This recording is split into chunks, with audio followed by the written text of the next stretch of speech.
Alright, so when we are doing law of exponents, yesterday you guys saw something that looked like this. If I have x to the 10th and x to the 4th, how many x's are on top? 10. So you could write out 4, 5, 6, 7, 8, 9, 10. You could write out 10 on top, and how many are on bottom? 4. 1, 2, 3, 4. And then I could cancel. This one and this one cancels, this one and this one cancels. How many am I left with? 6. And where are those 6? On the top. So I'm left with x to the 6th on top. That would be my answer. Notice, what is an easier way I could do this? Subtract Subtract what? the signs. Okay, remember, we've talked about how if it's on bottom, if I wanted to move it to the top, it could be x to the negative 4th. What is 10 minus 4? 6. It's positive, right? So if it's a positive number, where does that mean my exponent's going to be? Or my variable, my term? It's going to be on top. So x to the 6th. So that's another way to do it. It gives you the same thing. So you can subtract the top exponent minus the bottom. Okay, do we see that? So if you know I never tell you have to do it one certain way, but if you are okay with writing them all out, sometimes you might end up with 20 of them and then 10 on bottom.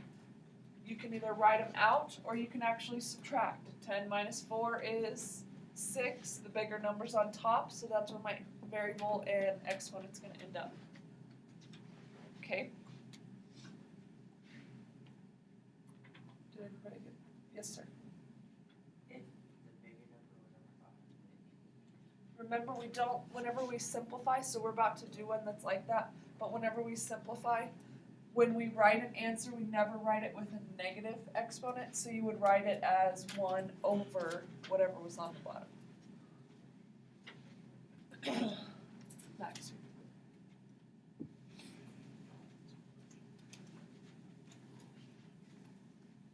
Okay, so what if I had x to the 3rd divided by x to the 5th? Okay, again, we could write it out.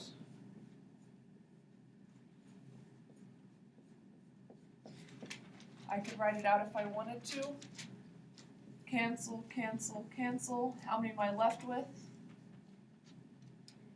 2. Is it on top or on bottom? Bottom. So it'd be 1 divided by x squared. Okay, again, you could subtract. So x3, x negative 5. What's 3 minus 5? Negative 2.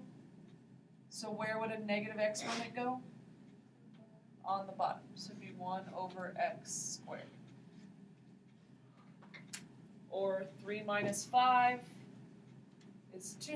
Where's the bigger number? It's on bottom. So you can do it either way you want. Some people find it easy to subtract these.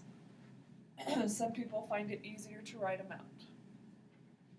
I don't care which way you do it.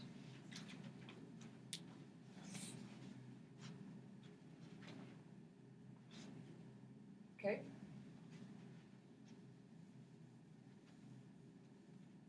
What if I had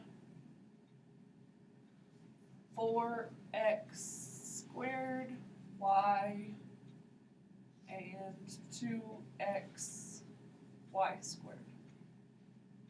If all of that was multiplying. 4x squared y times 2xy squared.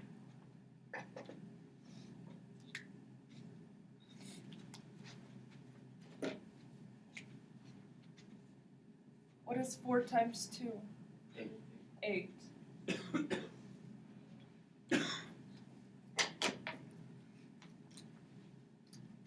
How many x's do I have right there? 2. And how many do I have right there? 1. So I have x squared and x. Then I have y and y squared.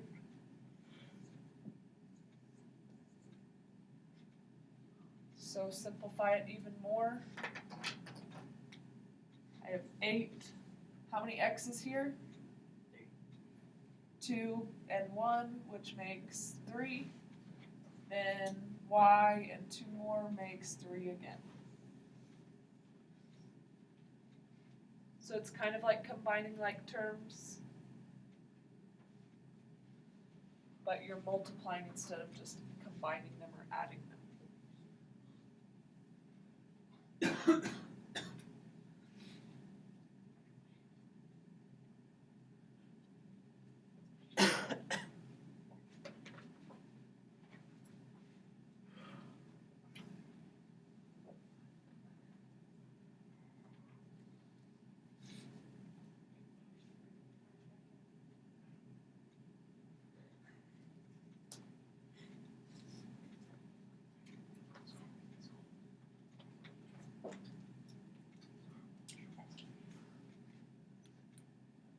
Okay, what if I had this? Something I saw you guys messing up on. If I had 2b to the 0 power. Anything to a 0 power is always 1. So this changes to a 1. 2 times 1 is 2. 2.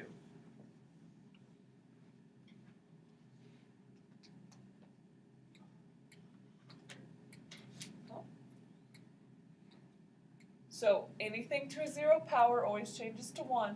2 times 1 is 2. 2.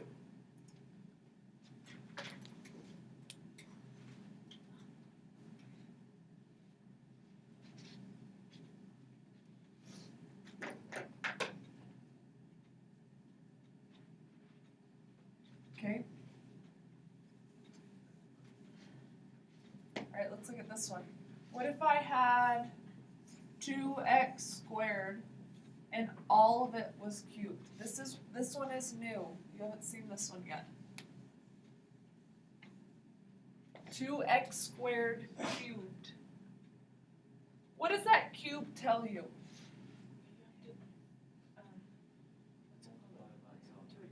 You have to multiply this by itself 3 times, right? So I would have 2x squared times 2x squared times 2x squared. What is 2 times 2 times 2? 2 times 2 times 2 is 4 times 2 is 8. And then how many x's do I have? I have 2 here, 2 here, and 2 here. So I would have 6.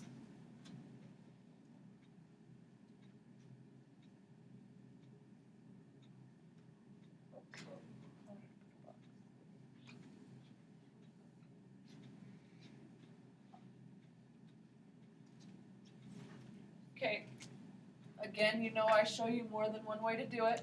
So this is kind of like when you have an exponent up here, do you agree we ended up cubing the 2 or making 3 2's and 3x squareds? Do you agree with that? Okay, so another way you can do this is kind of distribute as well.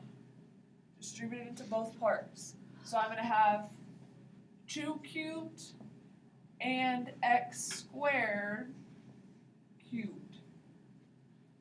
Notice, what did we end up with? How many 6 x's did we end up with? 6. What's 2 times 3?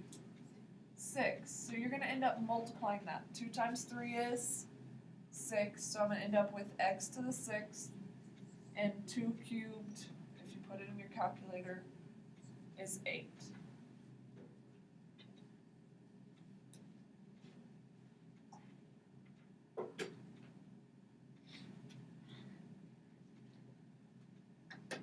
see that.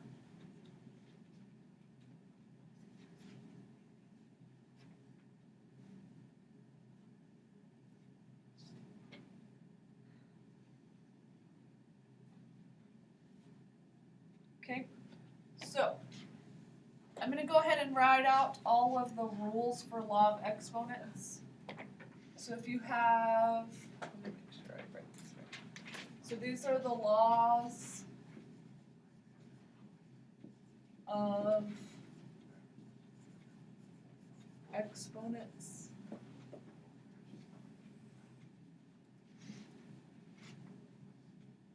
If you have b to the 0 power, what is it always? Anything goes 0 always One. equals 1. If you have a negative exponent, what does it do? Goes to the top. If it's on the bottom, it goes to the top. N is just any number. You have b to the m times b to the n. You add them.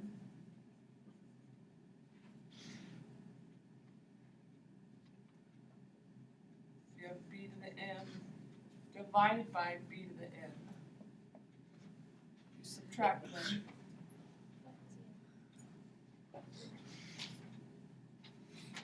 And then our newest one is b n. You multiply n times n.